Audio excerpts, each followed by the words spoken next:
चल उसके पहले यहाँ पे 3 क्वेश्चंस मैंने दिया है, ठीक है। ये जो है ये फर्स्ट पार्ट इंटरनेट का था, वहीं से 3 क्वेश्चन हम लोगों ने यहाँ पे सिलेक्ट किया है। तो डेली ऐसे ही क्वेश्चंस रहेंगे, 3 4 करके, ठीक है।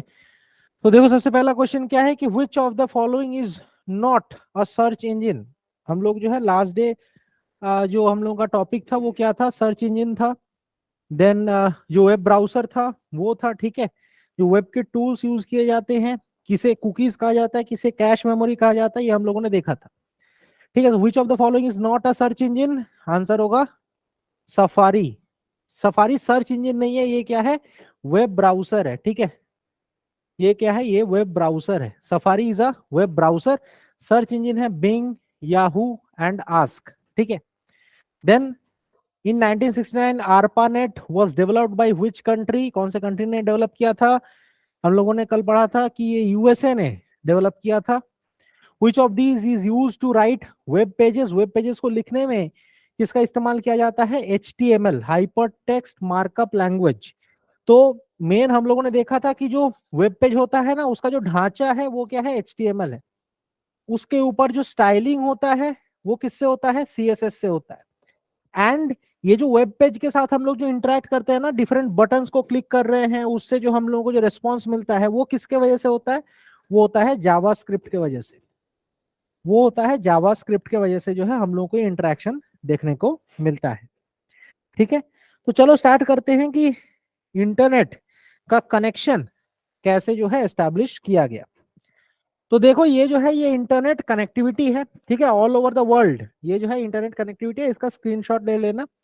ये जो है देखो ये इंटरनेट कनेक्टिविटी है ऑल ओवर द वर्ल्ड। तो हर जगह जो है सर्वर्स बिठाए गए हैं एंड वहीं से जो है हम लोगों को इंटरनेट जो है हम लोगों को प्रोवाइड किया जाता है, ठीक है। ये जो है all over the world internet connectivity है। जैसे चेन्नई एंड अंडमान में देखो यहाँ पे जो है उसका केबल है, एशिया अफ्रीका यूरोप का केबल है, बे ऑफ बंगाल का अपना जो है एक केबल है, ये वाला जो है बे ऑफ बंगाल वाला जो केबल है, ठीक है। देन टाटा टाटा इंडिकॉम का इंटरनेट केबल है। तो ऐसे ही जो है डिफरेंट इंटरनेट केबल से जो है पूरा वर्ल्ड में जो है इंटरनेट प्रोवाइड किया जाता है। अब देखो यहाँ पे इंडिया जो है एक हब है किसका, सबमरीन केबल्स का। इंडिया जो है is a hub of submarine cables. कौन कौन से केबल्स हम लोग को इंडिया में देखने को मिलता है, ठीक है। इंडिया के साथ जो कनेक्शन है, ठीक है, वो कौन कौन से केबल्स के थ्रू हम लोग को देखने को मिलता है। एक है इंडिया एशिया एक्सप्रेस, जिसे IAX कहा जाता है। दूसरा है इंडिया यूरोप एक्सप्रेस, जिसे IEX कहा जाता है। याद रखना है, इंडिया एशिया एक्सप्रेस जिसे IAX कहा जाता है, दूसरा क्या है, इंडिया यूरोप एक्सप्रेस जिसे IEX कहा जाता है। एंड ये कौन प्रोवाइड करता है, रिलायंस जियो, अंबानी जी, ठीक है, अंबानी जी इसको जो है प्रोवाइड करता है। जो इंडिया एशिया एक्सप्रेस है ये कहां से ओरिजिनेट करता है, मुंबई से। याद रखना है कहां से ओरिजिनेट करता है, मुंबई से, ठीक है, in the west and connects directly to Singapore. तो ये जो कनेक्शन है ये क्या है, मुंबई से लेके, ठीक है, यहाँ पे जो है ये मुंबई से लेके ये डायरेक्टली कहां पे जो है, सिंगापुर में ये कनेक्ट करता है। With branches including additional landings in India. तो इसका जो है ब्रांचेस हम लोग को इंडिया में देखने को मिलता है, मलेशिया में एंड थाईलैंड में हम लोग को इसका जो है ब्रांचेस देखने को मिलता है। याद रखना कि ये जो है इंडिया से लेके सिंगापुर, यानी कि मुंबई से लेके सिंगापुर तक जो है ये कनेक्शन कौन प्रोवाइड करता है, इंडिया एशिया एक्सप्रेस। अगर बात करें इंडिया यूरोप एक्सप्रेस का, तो ये जो है मुंबई मुंबई से लेके कहां पे है, मिलान, मिलान में जो है ये कनेक्शन प्रोवाइड करता है। And landing in Savona Italy and includes additional landing. और कहां कहां पे इसका कनेक्शन देखने को मिलता है, middle east, north Africa and Mediterranean जो रीजन है, जो मेडिटेरेनियन सी के आसपास जो रीजन है उसे मेडिटेरेनियन रीजन कहा जाता है, वहां पे जो है हम लोगों को ये देखने को मिलता है। अगर बात करें जो IEX है, यानी कि इंडिया यूरोप एक्सप्रेस, ठीक है, it will start from Versova beach and IAX from silver beach in Mumbai, ठीक है। तो IEX कहां से, मुंबई का वर्सोवा बीच, एंड IAX यानी कि इंडिया एशिया एक्सप्रेस कहां से, सिल्वर बीच मुंबई का, वहां से जो है हम लोगों को देखने को मिलेगा। IAX and IEX cable system will provide more than 200 TBPS of capacity। अब देखो ये जो है स्पीड नहीं है TBPS, ठीक है, ये क्या है, कैपेसिटी है। अब इतना कैपेसिटी होगा तभी जाके जो है लोगों को हाई स्पीड इंटरनेट मिलेगा। अगर कैपेसिटी ही मान लो अगर 100 एमबीपीएस का होगा, देन लोगों को जो है बाइट में जो है उन लोगों को मिलेगा स्पीड, जो कि हम लोग यूज नहीं कर सकते, क्योंकि अभी क्या है जीबीपीएस में चल रहा है, ठीक है, एमबीपीएस जीबीपीएस में चल रहा है।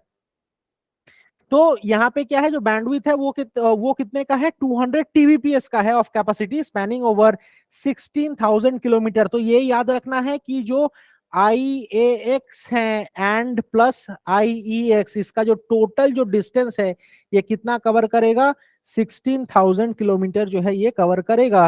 एंड ये कहां से स्टार्ट होगा, एक जो है वर्सोवा बीच से, ठीक है, मुंबई का IEX, एंड दूसरा क्या है सिल्वर बीच से जो है वो IEX होगा। ठीक है, इतना समझ में आया, इंडिया से जो इंटरनेट का कनेक्शन है समझ में आया। अगर समझ में आया तो वहां पे लाइक का जो बटन है उसको क्लिक कर देना है, ठीक है। हाँ ठीक है, हाँ बोलो, रेज्ड हैंड्स, कोई डाउट है?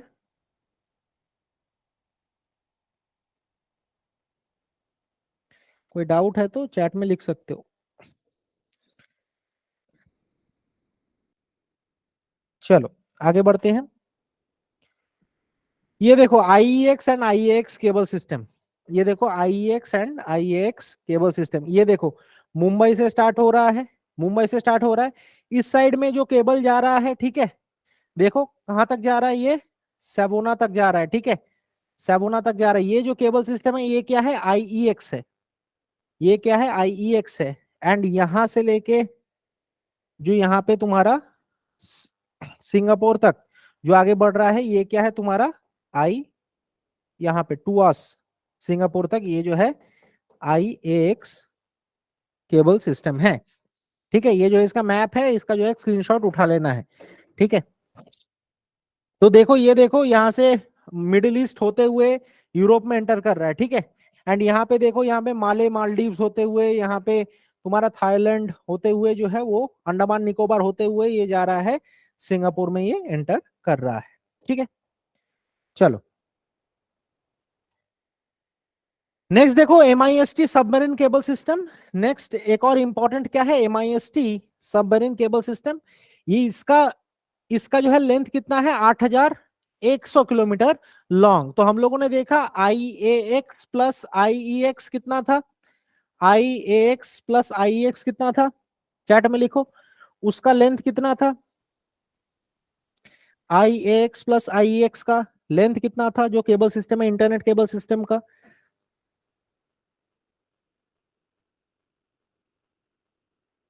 कितना था उसका, 16,000। वेरी गुड साक्षी, उसका 16,000 था, यानी कि सबसे बड़ा जो है वही है। उसके बाद आता है MIST सबमरीन केबल सिस्टम, कस्तूरी, वेरी गुड, ठीक है। तो MIST सबमरीन केबल सिस्टम तो 8,100 किलोमीटर लॉन्ग है ये, एंड ये जो है इंडिया को कनेक्ट करेगा दूसरे एशियन कंट्रीज के साथ, जैसे Myanmar, Thailand, Malaysia and Singapore, ठीक है, Myanmar, Thailand, Malaysia and Singapore. तो इसी से आया है MIST, ठीक है। M for Myanmar Malaysia, M for Myanmar and Malaysia, I for India, S for Singapore, T for Thailand, वहीं से आया है मिस्ट, ठीक है, उसी से आया है MIST. It will connect Mumbai to Singapore via Chennai. ये जो है मुंबई टू सिंगापुर, देखो यहाँ से कनेक्शन जा रहा है, फिर से यहाँ पे चेन्नई में जा रहा है, फिर यहाँ से लेके सिंगापुर में जा रहा है, फिर यहाँ से मलेशिया, थाईलैंड एंड म्यांमार में जो है कनेक्शन प्रोवाइड किया जा रहा है। The cable system will terminate in Mumbai at Versova beach. ये भी जो है वर्सोवा बीच से ही जो है ये स्टार्ट होगा, ठीक है, ये भी जो है वर्सोवा बीच से ही ये स्टार्ट होगा, ठीक है। MIST केबल सिस्टम याद रखना है 8,100 किलोमीटर लॉन्ग है। कौन कौन से कंट्रीज के थ्रू से जाएगा, Myanmar, Thailand, Malaysia and Singapore, ठीक है। नेक्स्ट आ जाते हैं ब्लू रमन, आ जाते हैं ब्लू रमन, ये जो है इटाली से लेके इंडिया तक, ठीक है। ब्लू रमन जो है ये इटाली से लेके इंडिया तक। रमन नाम कहां से आया है, CV रमन से, CV रमन से ये नाम आया है, इंडियन फिजिसिस्ट थे CV रमन, उनसे ये नाम आया है। It includes 2 segments. जो ब्लू पार्ट है वो किससे कनेक्ट करेगा, connecting Italy, Greece and Israel. याद रखना है जो ब्लू पार्ट है वो किसको कनेक्ट करेगा, Italy, Greece and Israel. And जो रमन पार्ट है ये कनेक्ट करेगा Jordan, Saudi Arabia, Oman and India, ठीक है। जो ब्लू पार्ट है वो किसको कनेक्ट करेगा, Italy, Greece and Israel, and जो रमन पार्ट है वो कनेक्ट करेगा Jordan, Saudi Arabia, Oman and India. इसको जो है मेजरली फंड कौन करता है, इसको मेजरली फंड करता है गूगल, इसको जो है मेजरली फंड करता है। चलो नेक्स्ट आ जाते हैं ACAME-WE6, ठीक है, जिसमें 20% इन्वेस्टमेंट किसका है, भारतीय एयरटेल का है। ये जो है ACAME-WE6, इसका फुल फॉर्म क्या है, SEA यानी कि साउथ ईस्ट एशिया, ठीक है, SEA यानी कि south east Asia, then ME यानी कि मिडिल ईस्ट, एंड WE यानी कि वेस्ट यूरोप 6, या फिर जिसे हम लोग SMW6 भी कह सकते हैं।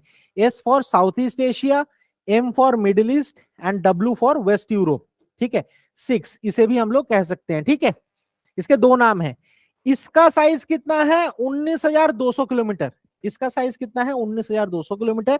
It is a submarine cable system, यानी कि पानी के अंदर से ये जाता है बिटवीन सिंगापुर एंड फ्रांस। कहां से कहां तक, सिंगापुर एंड फ्रांस से जो है कनेक्ट करता है।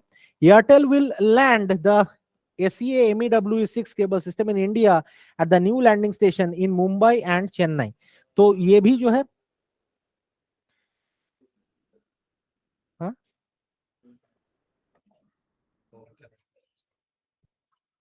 अरे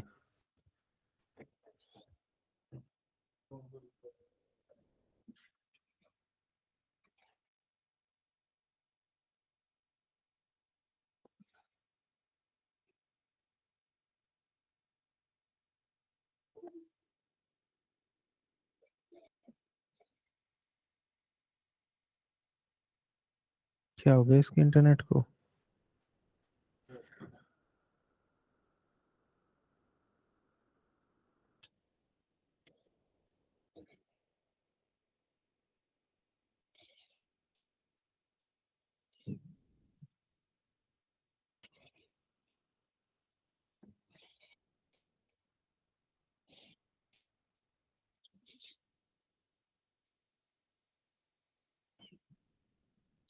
अभी दिख रहा है, अभी दिख रहा है ना। हाँ, कहां तक नहीं था ये, ACAME-WE ये हुआ, ये हुआ, ये हुआ है क्या, ये वाला ACAME-WE।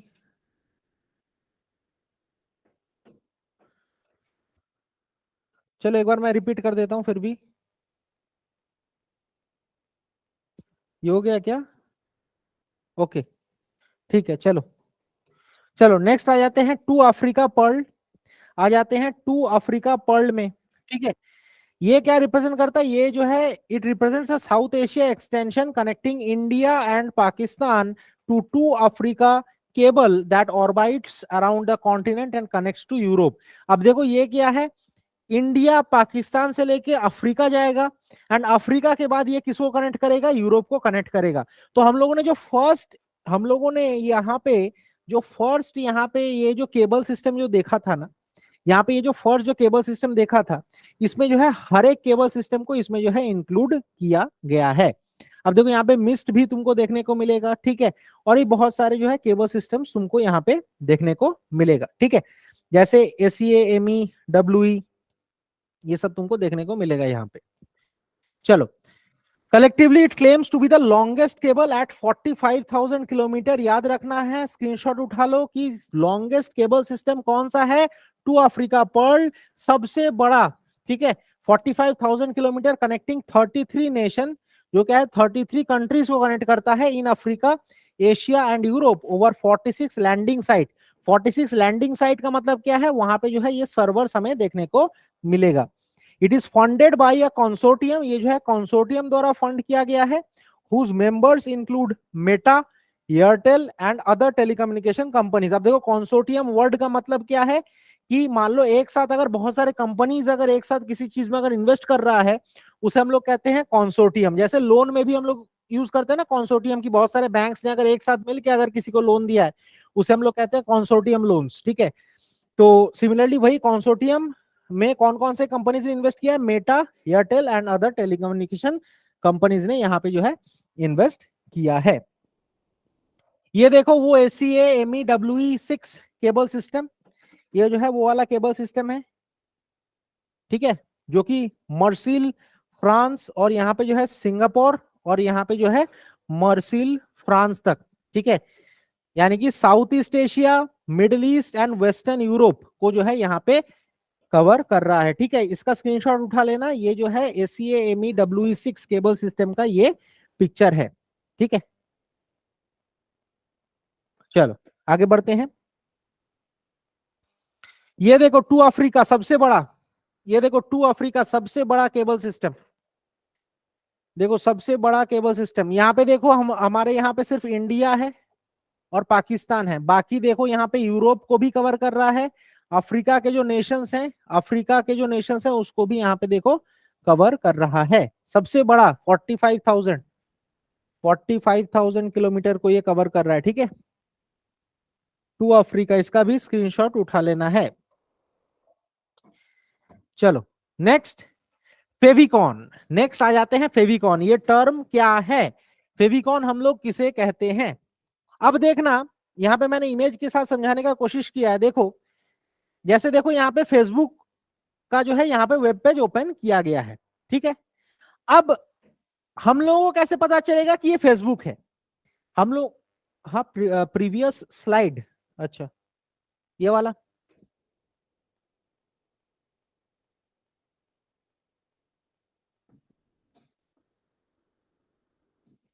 हो गया स्क्रीनशॉट, ओके चलो। हाँ तो देखो फेविकॉन, फेविकॉन क्या है? फेविकॉन जो है एक फाइल है जिसमें क्या है, हम लोगों को उस वेब पेज का आइकॉन हमें देखने को मिलता है। अब जैसे देखो यहाँ पे फेसबुक का यहाँ पे वेब पेज ओपन किया गया है, बट हम लोगों को कैसे पता चलेगा कि ये फेसबुक का है? क्योंकि यहाँ पे क्या है, फेसबुक का लोगो है। जैसे देखो ये वाला जो इमेज है नेक्स्ट वाला, ये अमेजोन का वेबसाइट ओपन किया गया है, कैसे हम लोगों को पता चलेगा? ये अमेजोन का लोगो देख के। तो कोई भी एक वेबसाइट को, ठीक है, या फिर उस वेबसाइट का लोगो को, जब हम लोगों को उस वेबसाइट का जहाँ पे नाम लिखा रहता है वहां पे अगर उसका लोगो अगर हम लोग को दिखे, तो उस लोगो को हम लोग क्या कहते हैं? फेविकॉन हम लोग कहते हैं, ठीक है। उसका नाम क्या है? फेविकॉन, ठीक है। So favicon is a file containing one or more small icons associated with a particular website or web page. जैसे यहाँ पे ये जो आइकन है ये क्या है? ये क्या है? अमेजोन का है। ये क्या है? ये फेसबुक का है, ठीक है। It's displayed within the browser tabs and bookmarks bar. इसका इसका सुविधा क्या है कि हम लोग देख के समझ सकते हैं कि हाँ ये जो है ये फेसबुक का जो टैब ओपन किया हुआ है। देखो एक अगर ओपन है तो हम लोग को समझ में नहीं आएगा। मान लो एक साथ 10-20 टैब अगर ओपन है, तो हम लोग को कैसे पता चलेगा कि कौन सा फेसबुक का है, कौन सा अमेजोन का है, कौन सा यूट्यूब का है? तो वो आइकन देख के हम लोग समझ जाएंगे, ठीक है। तो उतना बड़ा तो लिखा रहेगा नहीं, तो सिर्फ हम लोग वो आइकन देख के समझ जाएंगे कि हाँ ये जो है उसी का टैब है। तो जो आइकन जो वहां पे दिया रहता है, जो पिक्चर, तो उसे हम लोग क्या कहते हैं? फेविकॉन हम लोग कहते हैं। समझ में आया व्हाट इज फेविकॉन? चलो हर एक पेज का जो है स्क्रीनशॉट उठा लेना है, ठीक है, स्क्रीनशॉट ले लेना।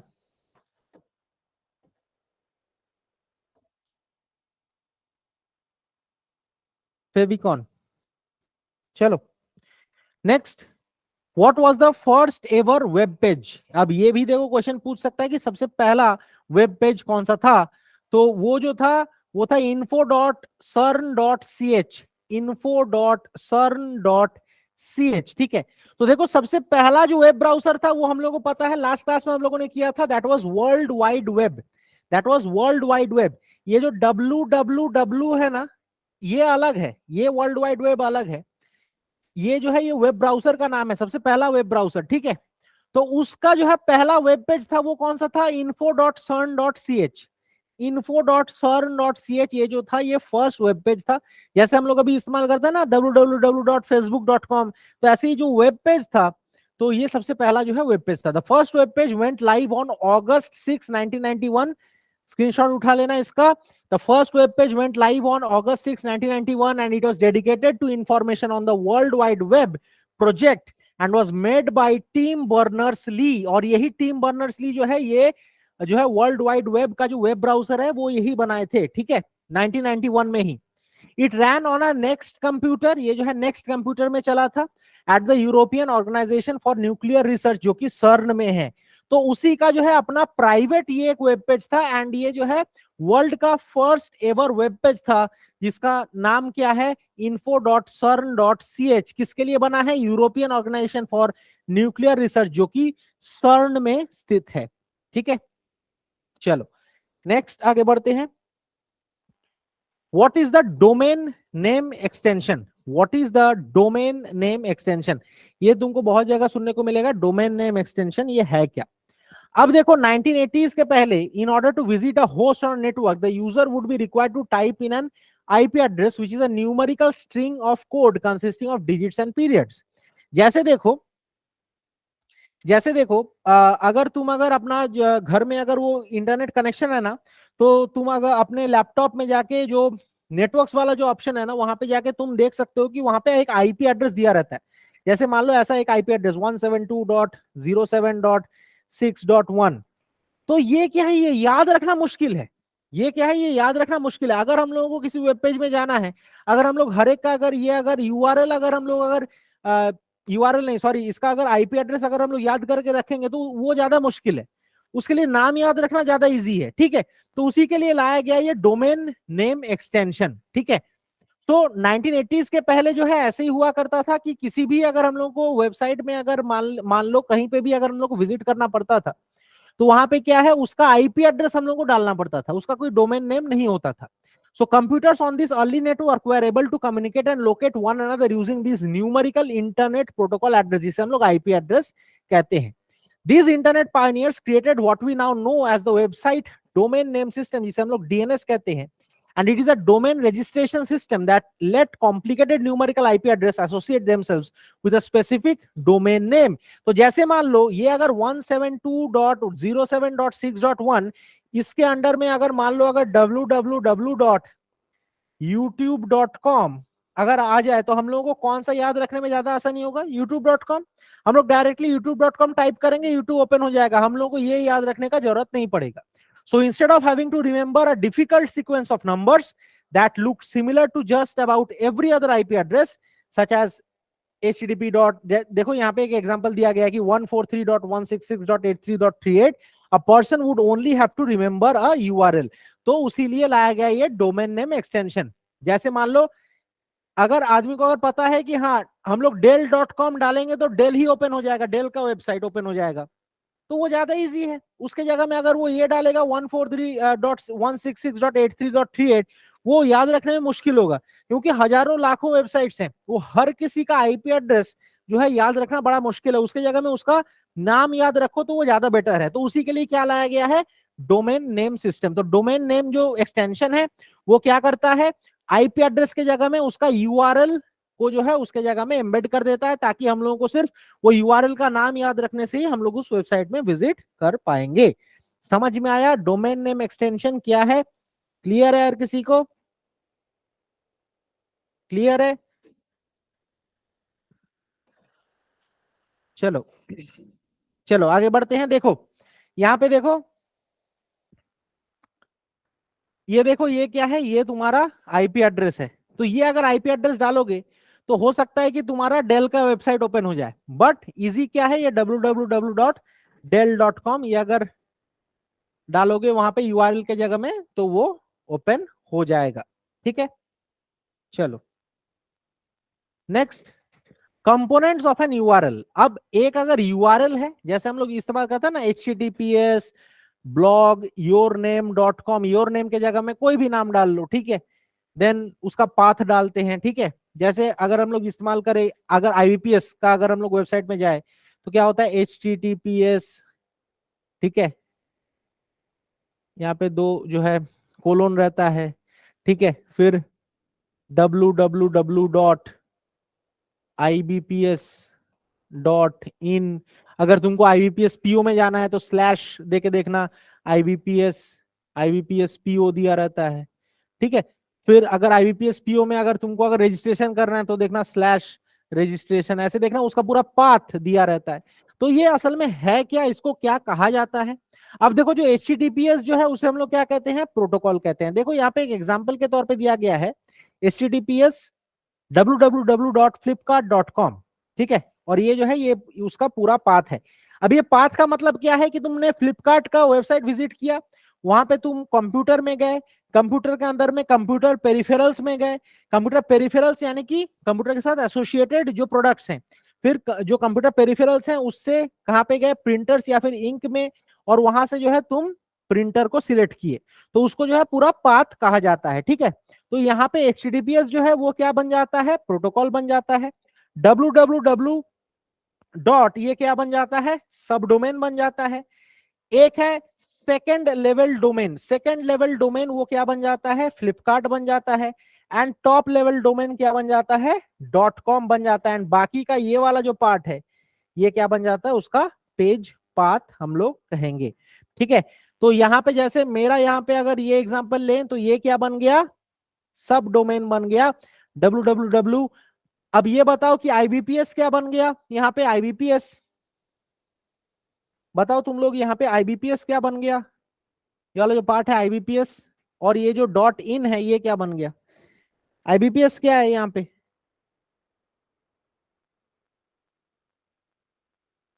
IBPS क्या है यहाँ पे, SLD second level domain. Very good Piyusha. और ये .in क्या बन गया, हाँ अर्चना वेरी गुड, रेखा वेरी गुड। और .in क्या बन गया,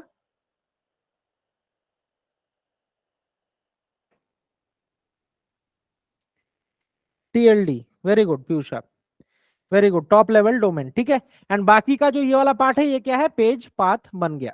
ठीक है, ये वाला पार्ट क्या है, पेज पाथ। वेरी गुड अर्चना, साक्षी वेरी गुड। तो देखो यहाँ पे ये क्या है, सेकंड लेवल डोमेन, ये क्या है, टॉप लेवल डोमेन, एंड ये वाला पूरा ये क्या है, ये पेज पाथ है। तो वही जो पेज पाथ है उससे हम लोग चले गए कहां पे, प्रिंटर्स में हम लोग चले गए। अब देखो सब डोमेन क्या है एंड इसको क्यों हम लोग इस्तेमाल करते हैं। ठीक है, सब डोमेन्स क्या है एंड इसको क्यों हम लोग इस्तेमाल करते हैं। Subdomains are commonly used to separate a section of a website from the main site. ये जो सब डोमेन है ना, उसको हम लोग क्यों इस्तेमाल करते हैं। अब देखो सब डोमेन कौन सा था, सब डोमेन का मतलब क्या है, ये www डॉट। ठीक है, इसका जो है वेबसाइट का जो मेन साइट है उससे इसको अलग रखने में मदद करता है। अब फॉर एग्जांपल देखो, फॉर एग्जांपल जैसे अगर फ्लिपकार्ट है, ठीक है, एक फ्लिपकार्ट का मेन वेबसाइट है जिसको हम लोग कहते हैं www.flipkart.com। अब इसमें मान लो एक ब्लॉग वाला पार्ट है जहां पे क्या है, लोग अपना ब्लॉग्स लिखते हैं चीजों के ऊपर। ठीक है, ये भी तो हो सकता है। तो ये जो है इसका मेन वेबसाइट है। अब यही फ्लिपकार्ट के अंडर में अगर हम लोग को ब्लॉग में जाना है तो हम लोग क्या करेंगे, blog.flipkart.com, इसको क्लिक कर देंगे ना, तो क्या है, हम लोग ब्लॉग वाले पार्ट में हम लोग पहुंच जाएंगे, ब्लॉग वाले पार्ट में पहुंच जाएंगे। तो ये क्या है, सब डोमेन्स को क्यों यहाँ पे इस्तेमाल किया जाता है, to separate a section of a website from the main site. जैसे मान लो blog.flipkart.tech या फिर sellers.flipkart.com, यानी कि मान लो वहां पे जो सेलर्स है ना, जो लोग सामान बेचते हैं, उसका एक अलग वेबसाइट होता है। हम लोग उस वेबसाइट में विजिट नहीं करते हैं, हम लोग कहां पे विजिट करते हैं, मेन वेबसाइट में, जो कि www.flipkart.com है। वहीं पे ब्लॉग जो है वहां पे अगर विजिट करें तो क्या है, वो ब्लॉग वाला पार्ट में चला जाएगा। यहीं पे अगर sellers.flipkart.com अगर हम लोग लिखें तो क्या है, जो लोग सामान बेचेंगे, जो सेलर्स हैं, उनके लिए जो वेब पेज बना है वहां पे हम लोग जा सकते हैं। तो सब डोमेन का मेन काम क्या है कि जो सेपरेट सेक्शंस है हर एक वेबसाइट में, उसको लोगों के सामने प्रेजेंट करना। क्लियर है, सब डोमेन क्या है, क्लियर है कि जो एक मेन वेबसाइट है उसका सेपरेट सेक्शन को लोगों के सामने प्रेजेंट करना ही जो है मेन काम है किसका, सब डोमेन का। चलो नेक्स्ट आगे बढ़ते हैं। देखो flipkart.com/computers, so here www dot is what, subdomain, okay, www dot is subdomain। चलो नेक्स्ट आगे बढ़ते हैं कि सेकेंड लेवल डोमेन कौन सा है। अब जैसे हम लोगों ने देखा था कि www.flipkart.com, flipkart.com, यहां पे www डॉट तो हम लोगों ने देखा ये क्या है, सब डोमेन है, ये क्या है, सब डोमेन है। अब जो सेकेंड लेवल डोमेन है वो कौन सा है, वो कौन सा है, फ्लिपकार्ट है। एंड ये क्या है, ये TLD है, टॉप लेवल डोमेन है। ठीक है, .com जो है ये क्या है, टॉप लेवल डोमेन है। अब जो सेकंड लेवल डोमेन है ये क्या है, is the part of the domain name that is located right before a top level domain. ये जो है ये टॉप लेवल डोमेन है, उसके जस्ट पहले क्या रहता है, सेकंड लेवल डोमेन हम लोग यहाँ पे इनपुट करते हैं। The second level domain is the part of your domain that people will remember the most. याद रखना है, इंपॉर्टेंट है कि जो सेकंड लेवल डोमेन है ये उस पार्ट को कहा जाता है जिसे क्या है लोग सबसे ज्यादा याद रखते हैं, and it will become the hub that you build the rest of your online brand around. यानी कि मेन जो वेबसाइट का जो नाम होता है ना, उसे हम लोग क्या कहते हैं, सेकंड लेवल डोमेन हम लोग कहते हैं। समझ में आया? जैसे www.youtube.com अगर हम लोग लिखें, अगर हम लोग www.youtube.com अगर हम लोग लिखें तो यहाँ पे YouTube क्या बन गया, सेकंड लेवल डोमेन बन गया, ठीक है, SLD बन गया, ठीक है, सेकंड लेवल डोमेन। देन जो टॉप लेवल डोमेन है जिसे हम लोग TLD कहते हैं, ठीक है, वो क्या है, is the part of the domain to the right of the second level domain, जो क्या है इसी के बाजू में जो रहता है। जैसे मान लो एक बहुत ही फेमस यहाँ पे जो है कंपनी है, ठीक है, जैसे studiiq.com, ठीक है, इसका टॉप लेवल डोमेन क्या है, .com है, ठीक है, उसका जो है टॉप लेवल डोमेन क्या है, जो सेकंड लेवल डोमेन के राइट साइड में रहता है, उसे हम लोग क्या कहते हैं, टॉप लेवल डोमेन। देखो types of top level domain, कुछ एग्जांपल्स हैं, जैसे देखना ये सब डोमेन्स जो है टॉप लेवल डोमेन्स हम लोगों को देखने को मिलता है डिफरेंट वेबसाइट्स में, बट इसका मतलब क्या है। अब देखो .com किसके लिए यूज किया जाता है, कमर्शियल बिजनेस के लिए यूज किया जाता है, जैसे flipkart.com, youtube.com, google.com, ठीक है, कमर्शियल बिजनेस के लिए यूज किया जाता है। देन .org किसके लिए यूज किया जाता है, फॉर नॉन प्रॉफिट ऑर्गेनाइजेशन, ठीक है, जैसे usually for non profit organisation, जैसे मान लो wikipedia.org, ये क्या है, नॉन प्रॉफिट वेबसाइट है, ठीक है, या फिर कोई भी अगर वेबसाइट के बाद अगर org अगर दिया रहता है that becomes non profit organisation. अगर gov दिया रहता है देन गवर्नमेंट ऑर्गेनाइजेशन। देखना किसी भी गवर्नमेंट वेबसाइट में जाओगे लास्ट में क्या रहता है, .gov रहता है, ठीक है। देन .edu का मतलब क्या है, एजुकेशनल इंस्टीट्यूशंस, .edu का मतलब क्या है, एजुकेशनल इंस्टीट्यूशंस। देन .net का मतलब क्या है, नेटवर्क ऑर्गेनाइजेशन, .net का मतलब क्या है, network organisation. And then .mil किसको रिप्रेजेंट करता है, मिलिट्री को रिप्रेजेंट करता है, ठीक है, .mil किसको रिप्रेजेंट करता है, कोई भी मिलिट्री वेबसाइट्स को जो है ये रिप्रेजेंट करता है। नेक्स्ट देखो most used top level domains, सबसे ज्यादा कौन सा यूज होता है, सबसे ज्यादा यूज होता है .com, सबसे ज्यादा यूज होता है .com, ठीक है।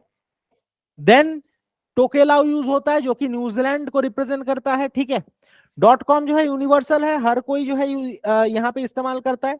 देन उसके बाद अगर कोई अगर टॉप लेवल डोमेन अगर यूज होता है वो है .tk, जिसका फुल फॉर्म क्या है, टोकेलाउ, ये क्या है, न्यूजीलैंड को रिप्रेजेंट करता है। देन चाइना के लिए .cn, जर्मनी के लिए .de, यूनाइटेड किंगडम के लिए .uk एंड इंडिया के लिए .in। तो देखना इंडिया का अगर कोई वेबसाइट है तो उसमें देखना .in रहता है, जैसे www.amazon.in, amazon.in देखना, और www.amazon.com अगर तुम मार दो, ठीक है, तो ये जो .com है ये क्या है, उसका मेन वेबसाइट जो कि यूएसए में चलता है वहां पे चला जाएगा ये, ठीक है। तो .in का मतलब क्या है, ये इंडिया में ये रिप्रेजेंट कर रहा है। क्लियर है? अगर क्लियर है तो लाइक वाला वो थंब क्लिक कर देना, ठीक है।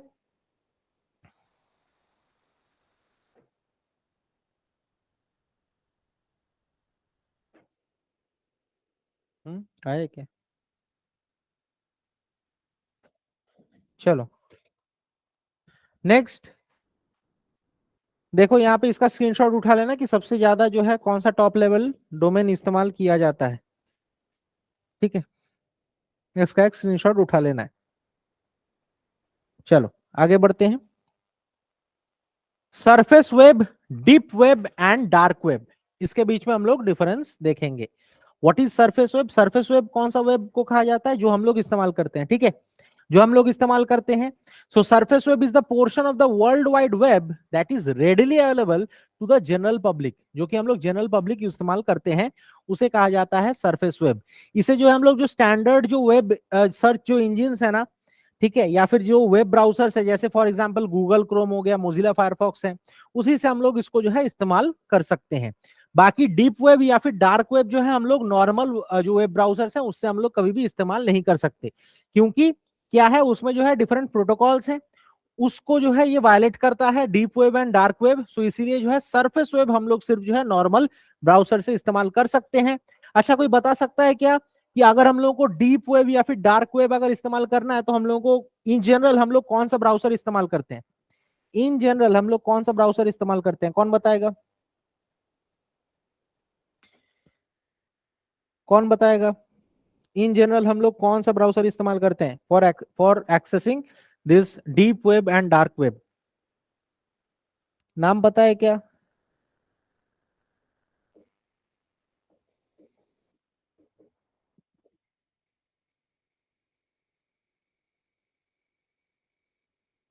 मोजिला? नहीं नहीं, मोजिला नहीं, मोजिला तो सरफेस वेब। एक ब्राउजर है Tor browser, TOR, Tor browser, उसका हम लोग इस्तेमाल करते हैं। उसका जो पिक्चर है ना वो ऑनियन जैसा है, ऑनियन जैसा पिक्चर है उसका। तो देखो, the section of the internet that is being indexed by the search engine is known as the surface web और विजिबल वेब। ठीक है, जो क्या है हम लोग नॉर्मल सर्च इंजन से हम लोग उसे जो है इस्तेमाल कर सकते हैं। जैसे मान लो गूगल हो गया, Google is a search engine, तो गूगल से हम लोग जो है सरफेस वेब का हर एक इंफॉर्मेशन जो है हम लोग एक्सेस कर सकते हैं। बट जो डीप वेब या फिर डार्क वेब हम लोग जो है नॉर्मल वेब ब्राउजर या फिर नॉर्मल सर्च इंजन से हम लोग जो है उसको नहीं ढूंढ सकते।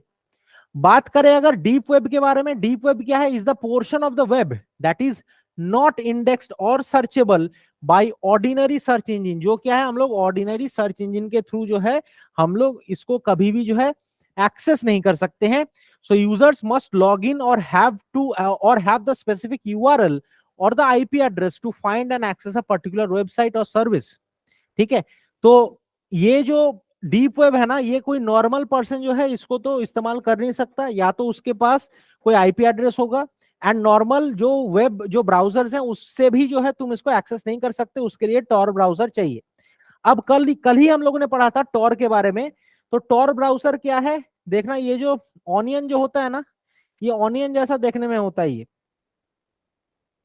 अब ऑनियन में क्या होता है, देखो हर एक लेयर होता है, तो उसमें क्या है हर एक लेयर ऑफ प्रोटेक्शन वहां पे प्रोवाइड किया जाता है। उसका जो सिंबल है वो इसी को रिप्रेजेंट करता है कि हर एक लेयर ऑफ प्रोटेक्शन प्रोवाइड किया जाता है, ताकि किसी को ये पता न लगे कि कौन जो है ये असल में ये वेबसाइट को एक्सेस कर रहा है। यानी कि तुम अगर पुणे में बैठे हो या फिर नागपुर में बैठे हो, ठीक है, तो तुमको दिखाएगा कि तुम वहां पे कैलिफोर्निया में बैठ के इसको एक्सेस कर रहे हो, तो कोई तुमको ढूंढ भी नहीं पाएगा। इतना लेवल ऑफ प्रोटेक्शन जो है वहां पे दिया रहता है। उसको कौन इस्तेमाल करता है? मेनली जो मान लो खबरी होता है ना, वो तुमको खबर देने के लिए, या फिर जो व्हिसल ब्लोअर्स होते हैं वो जो खबर लीक करता है वो जो है इसका इस्तेमाल करता है। ठीक है, टॉर ब्राउजर का, क्योंकि इसमें जो है जो प्राइवेसी है उसको मेंटेन किया जाता है। So some pages are part of the deep web because they do not use common top level domains. वो लोग जो है कॉमन टॉप लेवल डोमेन्स जैसे .com, .gov, .edu, ये सब जो है वो लोग इस्तेमाल नहीं करता है। So they are not indexed by search engine. तो इसीलिए जो हम लोग गूगल से हम लोग जो है इसको कभी भी सर्च कर नहीं सकते, while others explicitly block search engines from identifying them because they might want to offer paid service। तो बहुत कोई ऐसा वेबसाइट भी होता है जहां पे क्या है पेड सर्विस चाहिए होता है इसको एक्सेस करने के लिए, ये डीप वेब को एक्सेस करने के लिए। तो इसलिए नॉर्मल जो वेब ब्राउजर्स हैं उससे हम लोग इसका इस्तेमाल नहीं कर सकते। ठीक है, देन डार्क वेब। देन आ जाते हैं डार्क वेब में। डार्क वेब क्या है? Is a less accessible subset of the deep web that relies on connections made between trusted peers and requires specialised software tools और इक्विपमेंट टू एक्सेस। तो क्या बोला जा रहा है कि जो डीप वेब है उससे भी जो है और ज्यादा जो है लेस एक्सेसिबल सबसेट क्या है तुम्हारा? Dark web. अब देखो, अगर हम लोग एक इमेज बना ले तो ये जो है ऊपर वाला ये क्या है? Surface web. ये वाला हम लोग बोल सकते हैं ये क्या है? Deep web. ठीक है, एंड ये जो है ये है डार्क वेब। ये जो है डार्क वेब। अब देखो ये जो सरफेस वेब है ये ऊपर ऊपर है, हम लोग इसको आराम से छू सकते हैं, इसको एक्सेस कर सकते हैं। इसको एक्सेस करना थोड़ा सा मुश्किल है। ठीक है, इसको एक्सेस करना थोड़ा सा मुश्किल है। एंड लास्टली ये वाला जो डार्क वेब है इसको एक्सेस करना और मुश्किल है। तो उसके लिए नॉर्मली हम लोग क्या इस्तेमाल करते हैं, देखो two popular tools for these are Tor and I2P। Mainly हम लोग जो है टॉर का इस्तेमाल करते हैं इसको एक्सेस करने के लिए, and these tools are commonly known for providing user anonymity.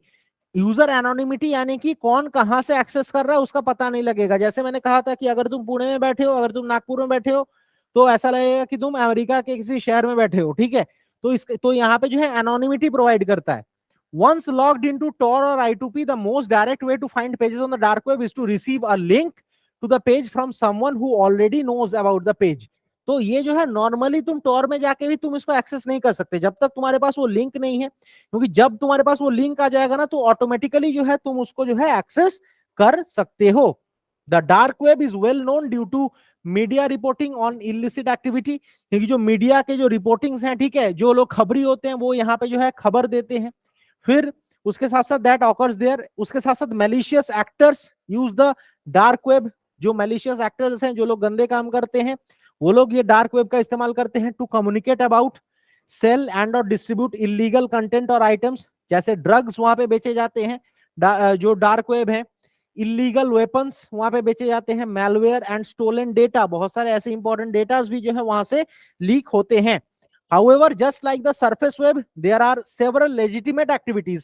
ऐसे बहुत सारे जो है अच्छे काम भी होते हैं। जैसे मान लो जो सरकार है उसको भी जो है मान लो बहुत सारे टिप मिलते हैं। जैसे मान लो कहीं पे अगर टेररिस्ट अटैक करने वाला है तो वहां पे मान लो हम लोग का जो IB है, रॉ है, उसको पता लग जाता है थ्रू दिस डार्क वेब कि हाँ यहाँ पे कुछ हो सकता है। तो इसका जो है ऐसा नहीं कि इसका पूरा जो है नेगेटिव इफेक्ट ही है, इसका कुछ पॉजिटिव इफेक्ट भी हम लोग को देखने को मिलता है। So however just like the surface web there are several legitimate activities on the dark web as well, including accessing information, sharing information, protecting one's identity and communicating with others। बहुत सारे news organisation operate on the dark web to protect confidential sources. तो बहुत सारे ऐसे जो news organisation है वो लोग जो है डार्क वेब का इस्तेमाल करते हैं ताकि जो कॉन्फिडेंशियल जो सोर्सेज हैं उसको प्रोटेक्ट कर पाए। तो देखना अभी रिसेंटली एक वेब सीरीज आया था तुम्हारा हॉटस्टार में, नाम है फ्रीलांसर। उसमें देखना वो जो एक्टर था वो देखना वो एक रूम में जाता था एंड वहां पे वो डार्क वेब एक्सेस करता था ताकि बाकी किसी को पता ना चले कि वो किससे बात कर रहा है या फिर कौन सा वेबसाइट एक्सेस कर रहा है, ठीक है। So that is dark web, ठीक है। यहाँ पे पढ़ रहे हो, ठीक है, घर में इसको इस्तेमाल नहीं करना है, ठीक है, ठीक है, और करना भी नहीं है और कर भी नहीं पाओगे क्योंकि तुम्हारे पास वो लिंक मिलेगा भी नहीं, ठीक है।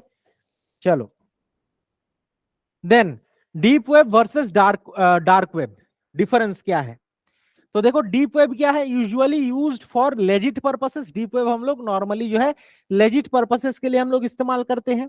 डार्क वेब क्या है, मेनली इलीगल एक्टिविटीज के लिए इस्तेमाल किया जाता है। डीप वेब क्या है, to access deep web you require a password and encryption. उसके लिए जो है पासवर्ड चाहिए, ठीक है, और एक एनक्रिप्शन चाहिए, देन ओनली तुम जो है डीप वेब एक्सेस कर सकते हो। डार्क वेब क्या है, to access dark web you require Tor और अ सिमिलर ब्राउजर। कि नॉर्मल किसी ब्राउजर से तो तुम इसको एक्सेस कर नहीं सकते, उसके लिए क्या चाहिए, टॉर या फिर I2P जैसा वो ब्राउजर तुमको चाहिए, देन ओनली जो है तुम इसको एक्सेस कर सकते हो। देखो इसका एक पिक्चर उठा लेना, देखो जैसे वो आइसबर्ग होता है ना, इंटरनेट का ये जो है ये अधूरा दुनिया है जो हम लोग को पता नहीं है। हम लोग जो है हम लोग सिर्फ इतना जो है टिप ऑफ द आइसबर्ग के बारे में हम लोग जानते हैं, और यही जो टिप ऑफ द आइसबर्ग है इसका 1% हम लोग इस्तेमाल करते हैं।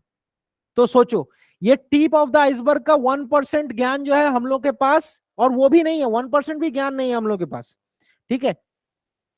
तो बाकी जो ये जो पूरा दुनिया है ये जो है हम लोग के पास एक्सेसिबल नहीं है। देखो जैसे याहू हो गया, गूगल, रेडिट, CNN, बिंग, ये सब क्या है सरफेस वेब में देखने को मिलेगा। कहीं पे मान लो जो एकेडमिक डेटाबेस है, medical records, financial record, legal document, ये सब क्या है तुमको डीप वेब में देखने को मिलेगा। ये नॉर्मली कोई एक्सेस कर नहीं सकता। अगर तुम्हारे पास अगर वो यूजर नेम पासवर्ड है, अगर तुम्हारा अगर एनक्रिप्टेड नेटवर्क है, देन ओनली तुम जो है इसको इस्तेमाल कर सकते हो। बाकी डार्क वेब में देखो जो पॉलिटिकल प्रोटेस्ट है, drug trafficking, illegal activities, Tor browser का जो इस्तेमाल है वो क्या है हम लोगों को डार्क वेब में देखने को मिलता है। सो 96% of the content on the web जो है वो स्पेशली क्या है deep web and dark web constitute करता है।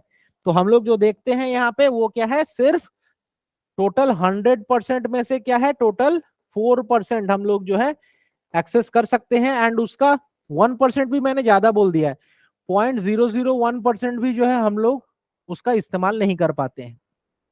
ठीक है, नेक्स्ट आ जाते हैं सर्च इंजन क्या होता है। सर्च इंजन क्या होता है, अब देखो सर्च इंजन का एग्जाम्पल अगर पूछा जाए तो सर्च इंजन क्या है, गूगल है। ठीक है, web search engine is a software system design to carry out web searches, जिसके थ्रू हम लोग वेब सर्चेस करते हैं। जैसे google.com में अगर जाएं तो हम लोगों को जो भी इंफॉर्मेशन निकालना है हम लोग क्या है google.com से हम लोग निकाल सकते हैं। So it is a software system that is design to carry out web searches, they search the world wide web. तो ये वर्ल्ड वाइड वेब में जो भी वहां पे मान लो सिस्टमेटिकली जो भी वहां पे इंफॉर्मेशन दिया जाता है वो हमारे सामने प्रेजेंट करता है। जैसे मान लो एक वेब पेज है, इसमें अगर तुम अगर यहाँ पे लिखते हो कि अभी जापान का अर्थक्वेक हुआ, ठीक है, मान लो यहाँ पे जापान का अर्थक्वेक अगर तुम यहाँ पे टाइप करते हो तो देखना सबसे पहले क्या है, मान लो इसका तुम्हारा द हिंदू का न्यूज आएगा, फिर मान लेते हैं इंडियन एक्सप्रेस का न्यूज आएगा, फिर मान लेते हैं जापान का कोई वेबसाइट का आएगा, फिर मान लेते हैं हमारे पीआईबी का न्यूज आएगा। तो एक के बाद एक जो है लिस्टिंग के थ्रू जो है वो हमारे यहाँ पे जो है सिस्टेमिकली जो है इंफॉर्मेशन को प्रेजेंट करता है। सो it is so in a systematic way for particular information specified in a textual web search query, यानी कि ये क्या है टेक्सचुअल बेसिस पे ही हम लोगों को प्रेजेंट करते हैं। When a user enters a query into a search engine, जैसा हम लोगों ने ये क्वेरी किया है जापान का अर्थक्वेक, ये क्या है क्वेरी है। So when a user enters a query into a search engine, the engine scans its index of web pages to find those that are relevant to the user's query. तो जैसे ही मैंने यहाँ पे Japan का earthquake लिखा तो ये क्या है जापान का अर्थक्वेक रिलेटेड जो इंपॉर्टेंट जो पेजेस हैं वो हमारे सामने क्या है वो प्रेजेंट कर दिए। The results are then ranked by relevancy, then ये जो रिजल्ट्स हैं सबसे पहले क्या है उसको रैंक किया जाता है। जैसे यहाँ पे मान लो सबसे पहले द हिंदू का आया, फिर इंडियन एक्सप्रेस का आया, फिर क्या है पीआईबी का आया। ठीक है, so the results are then ranked by the relevancy and displayed to the user. The information may be a mix of links to web pages, या फिर images भी हो सकता है उसमें, वीडियोस भी हो सकता है, infographics भी हो सकता है, articles, research paper and other types of files. Then आ जाते हैं वेब क्रॉलर, देन आ जाते हैं वेब क्रॉलर, या फिर उसे हम लोग स्पाइडर भी कहते हैं, या फिर उसे स्पाइडर बॉट भी कहा जाता है, या फिर उसे क्रॉलर भी कहा जाता है। इसके चार नाम है, वेब क्रॉलर का चार नाम है, web crawler, spider, spider bot and crawler. ये क्या है, ये एक इंटरनेट बॉट है that systematically browses the world wide web and that is typically operated by search engine for the purpose of web indexing or web spidering। इसको जो है यानी कि यहाँ पे जो एक के बाद एक जो रेलिवेंस के तौर पे जो है यहाँ पे हम लोगों को जो डेटा देखने को मिल रहा है तो वो किसके वजह से हो रहा है, वेब क्रॉलर के वजह से हमें देखने को मिल रहा है। तो देखो यहाँ पे जैसे देखो यहाँ पे दिया गया है कि बेस्ट डिजिटल मार्केटिंग कोर्स यहाँ पे पूछा गया है, तो यहाँ पे जो बेस्ट डिजिटल मार्केटिंग कोर्स जैसे ही पूछा तो वहां पे देखो सबसे पहले आईएसबी का आ गया। ठीक है, आईएसबी का वेबसाइट आ गया, फिर देखो यहाँ पे अपग्रेड का वेबसाइट आ गया, फिर देखो यहाँ पे digiperform.in इसका वेबसाइट आ गया। अब क्या है, जिसका स्पॉन्सरशिप ज्यादा है, जो ज्यादा पैसा दिया है, ठीक है, मान लो ये जो आईएसबी है इसने गूगल को पैसा ज्यादा दिया है तो इसका वेबसाइट जो है सबसे पहले दिखाया जाएगा, देन अपग्रेड, देन यहाँ पे जो है digiperform.in उसका जो है वेबसाइट दिखाया जाएगा। एंड ये कौन करता है, तुम्हारा वेब क्रॉलर करता है, या फिर जिसे स्पाइडर कहा जाता है, या फिर जिसे स्पाइडर बॉट कहा जाता है। ठीक है, या फिर नॉर्मल क्रॉलर भी कहा जाता है यहाँ पे। देखो सिमिलरली मैकबुक प्रो तुम अगर लिखोगे तो यहाँ पे क्या है एप्पल का वेबसाइट आ जाएगा बेस्ट डिजिटल मार्केटिंग कोर्स में। जैसे देखो यहाँ पे कोर्सेरा का यहाँ पे वेबसाइट दिखा रहा है। अब नेक्स्ट आ जाता है एसईओ एंड एसईएम, यानी कि search engine optimisation and search engine marketing. इसे हम लोग करेंगे नेक्स्ट डे। ठीक है बच्चों, क्योंकि आज टाइम हो गया है तो आज रखते हैं इतना ही देर तक। ठीक है, मिलते हैं नेक्स्ट क्लास में। समझ में आया ना सबको, क्लियर है? चलो, निकिता, रेखा, साक्षी, पीयूषा, ठीक है, चलो बाय। कल मिलते हैं इसी टाइम पे, ठीक है, आ जाना। कल मिलते हैं इसी टाइम पे, कल खत्म कर देंगे ये slide. Okay, thank you everyone. Okay, bye bye.